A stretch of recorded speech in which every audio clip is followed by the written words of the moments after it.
Welcome to MsMojo Glow. And today we're breaking down the career of your favorite artist's favorite artist. School nights. When Chappell refers to herself as a Midwest princess, she's not kidding. Born just outside of Springfield, Missouri in February 1998, the artist-born Kaylee Rose Amstutz was a regular churchgoer who harbored ambitions that exceeded what her small town could offer.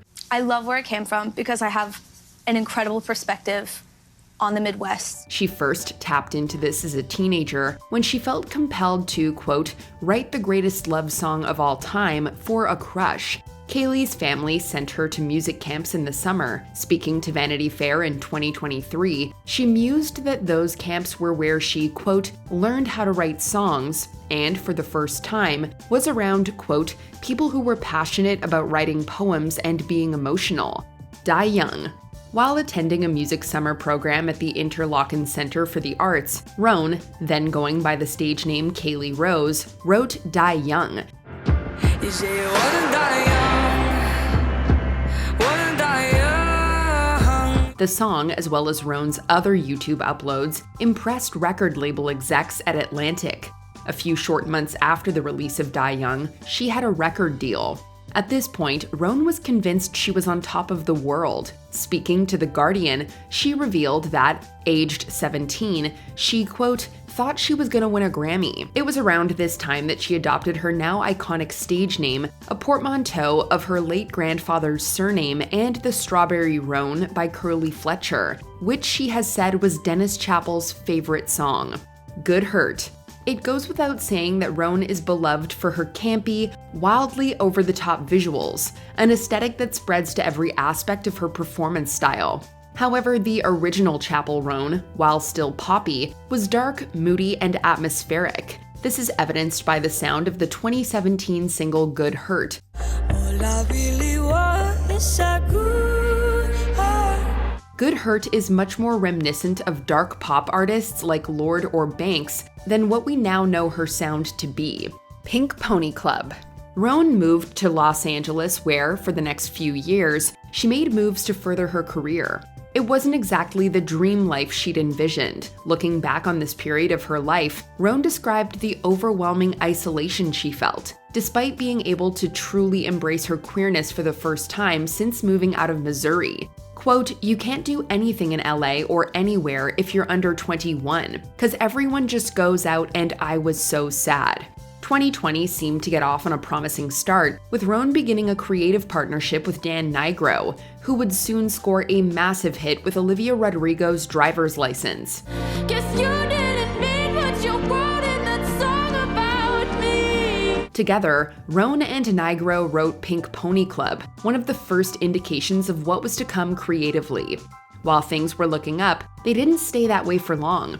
In August 2020, Atlantic dropped Roan due to her relative lack of mainstream success. Essentially, she was right back where she'd started in 2017. Naked in Manhattan. Getting dropped by Atlantic was devastating, personally and professionally, to Roan. It was at this point that she returned to Missouri to reassess things. In a 2024 Paper Magazine interview with Trixie Mattel, she recalled, quote, I had moved back in with my parents during the pandemic because I couldn't get a job in LA.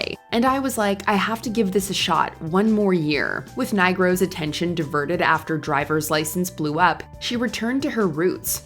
Quote, I was working at a donut shop. No money. That's what I was doing. My kink is karma, naked in Manhattan. It was all with my friends and for free.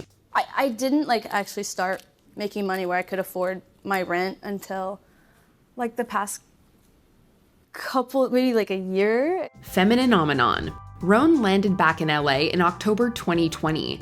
The Washington Post notes that, while making music independently, quote, she would sell out shows without label support, sewing her own over-the-top clothes and learning to do drag for sets bursting with energy and call and response choruses. After a year of working part-time jobs on the side, she signed with Sony Music. and shortly thereafter, collaborated with a newly free Nigro to release the aforementioned Naked in Manhattan, as well as a string of other singles, including My Kink is Karma, Femininomenon, and Casual. At the same time, she was establishing her quirky, idiosyncratic TikTok presence. Juggling all of the above was no cakewalk. Roan recalled that it felt like, quote, hell most of the time trying to get it together as an independent artist and also having a part-time job. As if that wasn't enough, Roan was diagnosed with bipolar II disorder at around the same time. When you're bipolar and severely depressed, there's so many lies that depression tells you. Good luck, babe. Throughout 2023, Roan released 3 more singles from the then forthcoming Midwest Princess album, Kaleidoscope, Red Wine Supernova, and Hot to Go. Although it was critically acclaimed, with the AV Club, Time, and Nylon all ranking it within their top 10 albums released in 2023, it failed to chart on the Billboard 200.